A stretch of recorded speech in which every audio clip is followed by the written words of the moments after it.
Hello दोस्तों, Shabnam study point में आपका स्वागत है।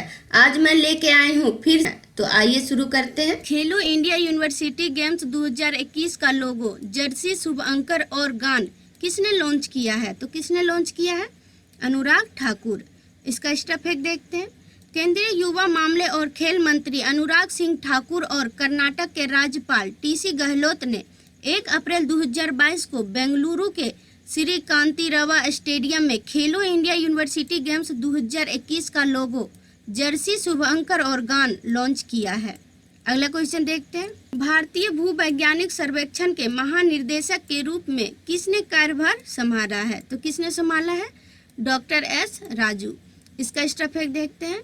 डॉक्टर एस राजू ने 1 अप्रैल 2022 से भारतीय भूवैज्ञानिक सर्वेक्षण के महानिर्देशक के रूप में पदभार ग्रहण किया है और वह आर.एस. गरखल का स्थान लेंगे। किसका स्थान लेंगे? आर.एस. गरखल का स्थान लेंगे, जो 31 मार्च 2022 को सेवानिवृत्त हुए थे। अगला क्वेश्चन देखते हैं। कौन सा राज्य भारत का शीर्ष सब्जी उत्पादक राज्य बना है? तो कौन सा राज्य बना है? उत्तर प्रदेश। इसका स्टफेक्ट देखते हैं। उत्तर प्रदेश सब्जियों का शीर्ष उत्पादक बन गया है और 2020 से 2 साल के बाद 2021-22 में उत्पादन में 10 लाख टन के अंतर के साथ पश्चिम बंगाल को दूसरे स्थान पर गिराकर अपना पहला स्थान प्राप्त किया है। और दूसरे स्थान पर कौन है? पश्चिम बंगाल है। और फल उत्पादन में आंध्र प्रदेश शीर्ष स्थान पर है। कौन है? आंध्र प्रदेश। अगला क्वेश्चन देखते हैं। दुनिया के सबसे बड़े इलेक्ट्रिक क्रूज शिप किस देश में अपनी पहली यात्रा की है? तो किस देश में की है? चीन में। इसका स्टफेक्ट देखते हैं। दुनिया का सबसे बड़ा इलेक्ट्रिक क्रूज जहाज अपनी पहली यात्रा के लिए यांगत्जे नदी के ऊपर और नीचे यात्रा करने के बाद चीन के मध्य हुबेई प्रांत में ईचांग में बंदरगाह पर वापस आ गया है। और चीन की राजधानी कहाँ है? बीजिंग है। चीन का मुद्रा क्या है? रोमिनवी है। और चीन के राष्ट्रपति कौन है? शी जिनपिंग है। अगला क्वेश्चन देखते हैं। विश्व ऑटिज्म जागरूकता दिवस कब मनाया जाता है? तो कब मनाया जाता है? 2 अप्रैल को। इसका स्टफेक्ट देखते हैं। विश्व आत्म केंद्रित जागरूकता दिवस प्रतिवर्ष 2 अप्रैल को संयुक्त राष्ट्र के सदस्य राज्यों द्वारा मनाया जाता है और दुनिया भर में ऑटिज्म स्पेक्ट्रम डिसऑर्डर से पीड़ित लोगों के बारे में और अपने नागरिकों के बीच जागरूकता बढ़ाने के लिए यह दिवस मनाया जाता है। और विश्व आत्म केंद्रित का गठन कब हुआ? 1998 में हुआ। विश्व आत्म केंद्रित संगठन के अध्यक्ष कौन है? डॉक्टर समीर अल साद हैं और इसका स्थापना कहाँ हुआ? लग्जमबर्ग में। अगला क्वेश्चन देखते हैं। अंतर्राष्ट्रीय बाल पुस्तक दिवस कब मनाया जाता है? तो कब मनाया जाता है? 2 अप्रैल को। 2 अप्रैल को अंतर्राष्ट्रीय बाल पुस्तक दिवस मनाया जाता है। इसका स्टफेक्ट देखते हैं। International board on books for young people द्वारा 1967 से प्रतिवर्ष 2 अप्रैल को अंतर्राष्ट्रीय बाल पुस्तक दिवस का आयोजन किया जाता है और 2022 में कनाडा इस चुनी हुई थीम के साथ अंतर्राष्ट्रीय बाल पुस्तक दिवस की मेजबानी कर रहा है। कौन कर रहा है? कनाडा कर रहा है। और इसका थीम क्या है? कहानियाँ पंख है जो आपको हर दिन उड़ने में मदद करती है। यह इसका थीम है। और international board on books for young peoples की स्थापना कब हुआ? 1953 में हुआ, ज्यूरिख, स्विट्जरलैंड में। और इसका संस्थापक कौन है? जेला लेपमैन। और इसका हेडक्वार्टर कहाँ है? बेसल, स्विट्जरलैंड में है। अगला क्वेश्चन देखते हैं। एक्सिस बैंक ने कितने करोड़ रुपए में सिटी बैंक के भारतीय उपभोक्ता व्यवसाय का अधिग्रहण किया है? तो कितने करोड़ रुपए में किया है? 12,325 करोड़ रुपए में। इसका स्टफेक्ट देखते हैं। एक्सिस बैंक की स्थापना कब हुआ? 3 दिसंबर 1993 में हुआ और इसका मुख्यालय कहाँ है? मुंबई में है। और एक्सिस बैंक के एमडी और सीईओ कौन है? अमिताभ चौधरी हैं और इसका अध्यक्ष कौन है? श्री राकेश मखीजा हैं। और एक्सिस बैंक का टैगलाइन क्या है? बढ़ती का नाम जिंदगी है। अगला क्वेश्चन देखते हैं। राष्ट्रीय प्रत्यायन बोर्ड के नए अध्यक्ष के रूप में किसे नियुक्त किया गया है? तो किसे नियुक्त किया गया है? महेश वर्मा। इसका स्टफेक्ट देखते हैं। इंद्रप्रस्थ विश्वविद्यालय के कुलपति महेंद्र वर्मा को अस्पताल और स्वास्थ्य सेवा प्रदाताओं के लिए राष्ट्रीय प्रत्यायन बोर्ड के नए अध्यक्ष के रूप में नियुक्त किया गया है। और NABH की स्थापना कब हुआ? 2006 में हुआ भारत में। और NABH का मुख्यालय कहाँ है? नई दिल्ली में है। अगला क्वेश्चन देखते हैं। किस राज्य सरकार ने स्पोर्ट्स डिजिटल एक्सपीरियंस सेंटर शुरू करने के लिए सैमसंग के साथ समझौता किया है? तो किस राज्य सरकार ने किया है? मणिपुर राज्य सरकार ने किया है। इसका स्टेप फैक्ट देखते हैं। मणिपुर की राज्य सरकार ने मणिपुर ओलंपियाड पार्क और खुमान लंपक स्पोर्ट्स कॉम्प्लेक्स के एक डोमेन के रूप में एक विश्व स्तरीय स्पोर्ट्स डिजिटल एक्सपीरियंस सेंटर स्थापित करने के लिए Samsung data system India private limited और अभिटेक IT सॉल्यूशन प्राइवेट लिमिटेड के साथ समझौता ज्ञापन पर हस्ताक्षर किए हैं। और मणिपुर की राजधानी कहाँ? इम्फाल है। मणिपुर का राज्यपाल कौन है? ला गणेशन है। अगला क्वेश्चन देखते हैं। सेंट्रल बैंक ऑफ इंडिया ने ग्राहक ऑनबोर्डिंग को डिजिटल करने के लिए किसके साथ भागीदारी की है? तो किसके साथ भागीदारी की है? ID के साथ की है। इसका स्टेप फैक्ट देखते हैं। सेंट्रल बैंक ऑफ इंडिया ने पूरे भारत में अपने नेटवर्क के लिए डिजिटल नो और कस्टम वीडियो KYC KYC को लागू करने के लिए ID के साथ भागीदारी की है। किसके साथ की है? ID के साथ।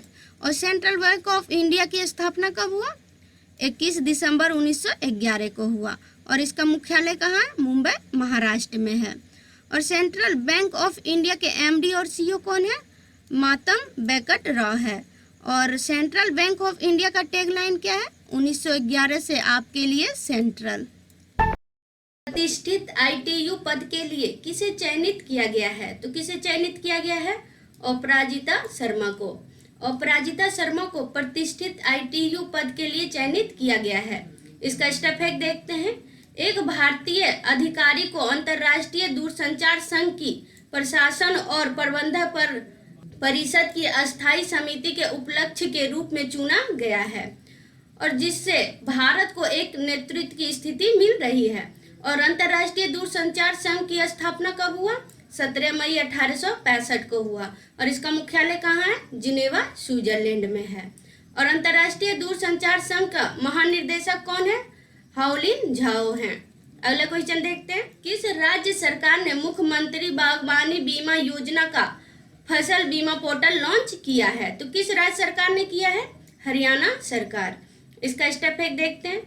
हरियाणा के कृषि मंत्री JP दलाल ने योजना के लिए 10 करोड़ रुपए के प्रारंभिक कोष के साथ मुख्यमंत्री बागवानी बीमा योजना का पोर्टल लॉन्च किया है। और हरियाणा की राजधानी कहाँ? चंडीगढ़ है। हरियाणा का राज्यपाल बंडारू दत्तात्रेय हैं। हरियाणा के मुख्यमंत्री मनोहर लाल खट्टर हैं। अगला क्वेश्चन देखते हैं। पहला CO2 स्टैंड कहाँ स्थापित किया गया है? तो कहाँ स्थापित किया गया है? आंध्र प्रदेश में। आंध्र प्रदेश में पहला CO2 स्टैंड स्थापित किया गया है। इसका स्टेप फैक्ट देखते हैं।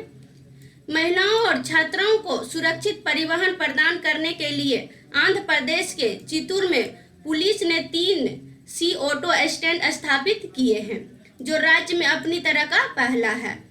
और आंध्र प्रदेश के राज्यपाल कौन है? विश्वभूषण हरिश्चंद्र है। आंध्र प्रदेश के मुख्यमंत्री जगनमोहन रेड्डी। अगला क्वेश्चन देखते हैं।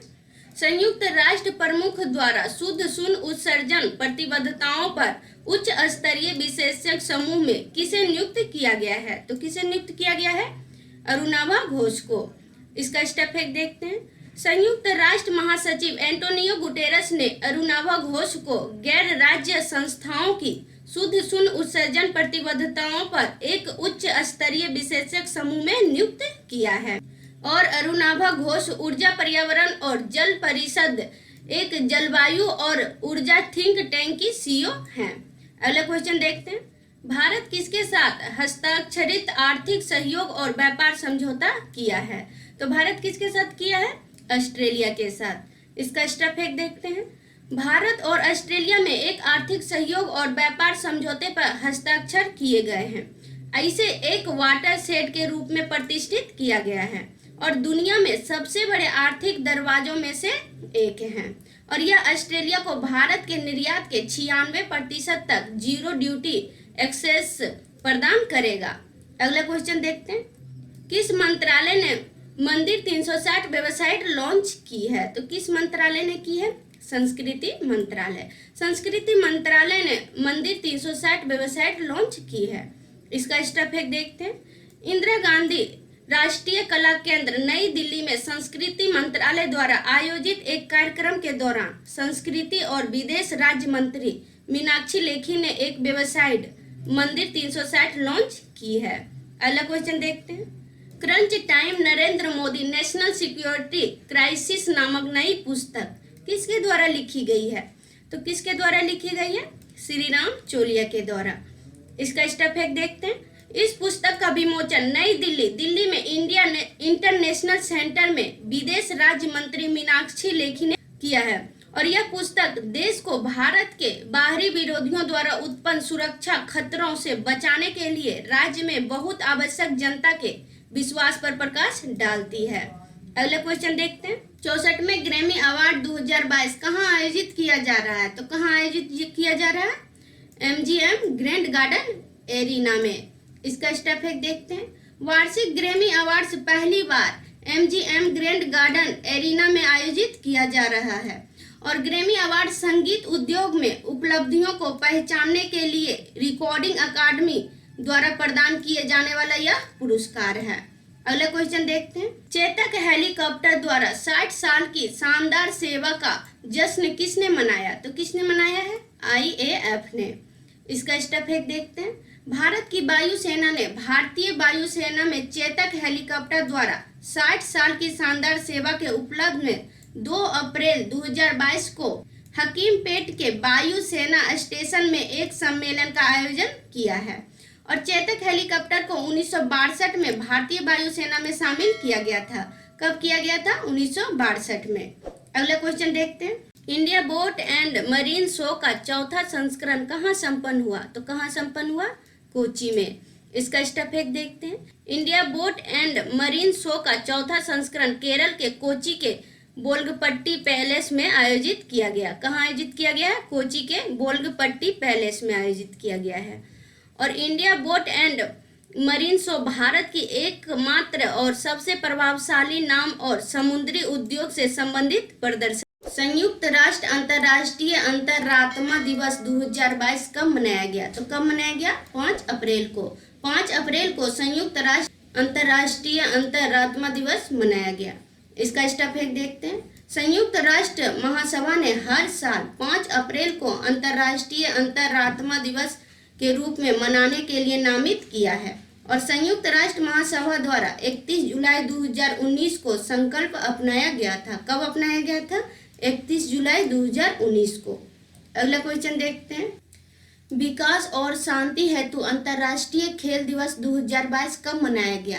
तो कब मनाया गया? 6 अप्रैल को। 6 अप्रैल को विकास और शांति हेतु अंतर्राष्ट्रीय खेल दिवस 2022 मनाया गया। इसका स्टेप फैक्ट देखते हैं।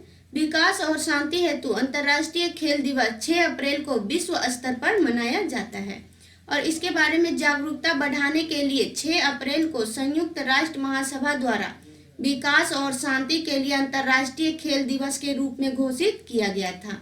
और इस दिन का विषय क्या है? सभी के लिए एक सतत और शांतिपूर्ण भविष्य की सुरक्षा, खेल का योगदान। अगला क्वेश्चन देखते हैं। किस राज्य सरकार ने सरकारी स्कूलों में हॉबी हब स्थापित करने की योजना शुरू की है? तो किस राज्य सरकार ने की है? दिल्ली राज्य सरकार। दिल्ली सरकार ने सरकारी स्कूलों में हॉबी हब स्थापित करने की योजना शुरू की है और इसका स्टेप फैक्ट देखते हैं। दिल्ली सरकार ने पाठ्यांतर गतिविधियों को बढ़ावा देने के लिए स्कूल के समय के बाद दिल्ली में सरकारी स्कूलों के लिए हॉबी हब स्थापित किए हैं और यह प्रोजेक्ट सिंगल शिफ्ट सरकारी स्कूल में लागू होगा। सिर्फ सरकारी स्कूल में लागू होगा और दिल्ली के मुख्यमंत्री कौन है? अरविंद केजरीवाल हैं और दिल्ली का राज्यपाल अनिल बैजल है। दिल्ली में विश्व विरासत स्थल हुमायूं का मकबरा, कुतुब मीनार और उसके स्मारक हैं। अगला क्वेश्चन देखते हैं। क्यून ऑफ फायर नामक एक नई पुस्तक किसके द्वारा लिखी गई है? तो किसके द्वारा लिखी गई है? देविका रंगाचारी। देविका रंगाचारी के द्वारा क्यून ऑफ फायर नामक एक नई पुस्तक लिखी गई है। इसका स्टेप फैक्ट देखते हैं। पुरस्कार विजेता बच्चों की लेखिका और इतिहासकार देविका रंगाचारी ने क्यून ऑफ फायर नामक एक नया उपन्यास लिखा है और जो झांसी की रानी लक्ष्मीबाई की कहानी का अन्वेषण करती है। यह पुस्तक रानी लक्ष्मीबाई की रानी सैनिक और राजनेता के रूप में यात्रा पर केंद्रित है। अगला क्वेश्चन देखते हैं। सुपर ऐप लॉन्च करने की तैयारी कौन कर रहा है? तो कौन कर रहा है? टाटा समूह। टाटा समूह सुपर ऐप लॉन्च करने की तैयारी कर रहा है। इसका स्टेप एक देखते हैं। 7 अप्रैल को टाटा समूह अपने बहुप्रतीक्षित सुपर ऐप को लॉन्च करेगा और यह सॉफ्टवेयर गूगल प्ले स्टोर से डाउनलोड के लिए उपलब्ध होगा। कहाँ से उपलब्ध होगा? गूगल प्ले स्टोर से। और टाटा समूह का मुख्य लक्ष्य अपने डिजिटल डिवीजन का विस्तार करना है ताकि वह अमेजन, फ्लिपकार्ट और रिलायंस समूह के जियो मार्ट जैसे बाजार के नेताओं के साथ प्रतिस्पर्धा कर सके। अगला क्वेश्चन देखते हैं। संयुक्त राष्ट्र मानवाधिकार परिषद ने किसे जलवायु विशेषज्ञ नियुक्त किया है? तो किसे नियुक्त किया है? डॉक्टर इयान प्राई को। डॉक्टर इयान प्राई को संयुक्त राष्ट्र मानवाधिकार परिषद ने जलवायु विशेषज्ञ नियुक्त किया है। इसका स्टेप एक देखते हैं। संयुक्त राष्ट्र मानवाधिकार परिषद ने डॉक्टर इयान प्राई को मानव अधिकारों और जलवायु परिवर्तन के लिए दुनिया का पहला स्वतंत्र विशेषज्ञ नियुक्त किया है। डॉक्टर इयान प्राई को 3 साल की अवधि के लिए नियुक्त किया गया है। कितने साल के लिए नियुक्त किया गया है? 3 साल की अवधि के लिए। और संयुक्त राष्ट्र मानवाधिकार परिषद की स्थापना कब हुआ? तो 15 मार्च 2006 को हुआ। इसका मुख्यालय कहाँ है? जिनेवा, स्विट्जरलैंड में है। और संयुक्त राष्ट्र मानवाधिकार परिषद के अध्यक्ष कौन है? फेडरिको विलेजास। अगला क्वेश्चन देखते हैं। मियामी ओपन टेनिस टूर्नामेंट 2022 कहाँ आयोजित किया गया? तो कहाँ आयोजित किया गया था? मियामी गार्डन, फ्लोरिडा में। इसका स्टेप एक देखते हैं। Miami open tennis tournament Miami garden, Florida में 22 मार्च से 3 अप्रैल 2022 तक आयोजित हुआ था और पुरुषों और महिलाओं के लिए आयोजन का 37वां संस्करण था। कौन सा था? 37वां संस्करण था। और मियामी ओपन को मियामी मास्टर्स के रूप में भी जाना जाता है। अगला क्वेश्चन देखते हैं। हंगरी के प्रधानमंत्री के रूप में चौथा कार्यकाल के लिए किसने जीता? तो किसने जीता है? विक्टर ओरबन ने। विक्टर ओरबन ने हंगरी के प्रधानमंत्री के रूप में चौथा कार्यकाल के लिए फिर से जीता है। इसका स्टेप एक देखते हैं। हंगरी के प्रधानमंत्री विक्टर ओरबन ने 2022 के लिए देश के आम चुनावों में शानदार जीत से कार्यालय में लगातार चौथी बार जीत हासिल की है। और हंगरी की राजधानी कहाँ? बुडापेस्ट। हंगरी की मुद्रा हंगेरियन फोरिट है। अगला क्वेश्चन देखते हैं। राष्ट्रीय समुद्री दिवस 2022 कब मनाया गया? तो कब मनाया गया है? 5 अप्रैल को। 5 अप्रैल को राष्ट्रीय समुद्री दिवस 2022 मनाया गया। इसका स्टेप एक देखते हैं। भारत में राष्ट्रीय समुद्री दिवस हर साल 5 अप्रैल को मनाया जाता है और इस वर्ष राष्ट्रीय समुद्री दिवस का 59वां संस्करण था। कौन सा था? 59वां संस्करण था। और राष्ट्रीय समुद्री दिवस पहली बार 5 अप्रैल 1964 को मनाया गया था। पहली बार कब मनाया गया था? 5 अप्रैल 1964 को। अगला क्वेश्चन देखते हैं। बिरसा मुंडा जनजाति नायक नामक पुस्तक का विमोचन किसने किया? तो किसने किया है? धर्मेंद्र प्रधान ने किया है। धर्मेंद्र प्रधान ने बिरसा मुंडा जनजाति नायक नामक पुस्तक का विमोचन किया। इसका स्टेप है देखते हैं। केंद्रीय शिक्षा और कौशल विकास मंत्री श्री धर्मेंद्र प्रधान ने बिरसा मुंडा जनजाति नायक नामक पुस्तक का विमोचन किया। पुस्तक को प्रोफेसर आलोक चक्रवर्ती गुरु घासीदास विश्वविद्यालय बिलासपुर छत्तीसगढ़ द्वारा लिखा गया है।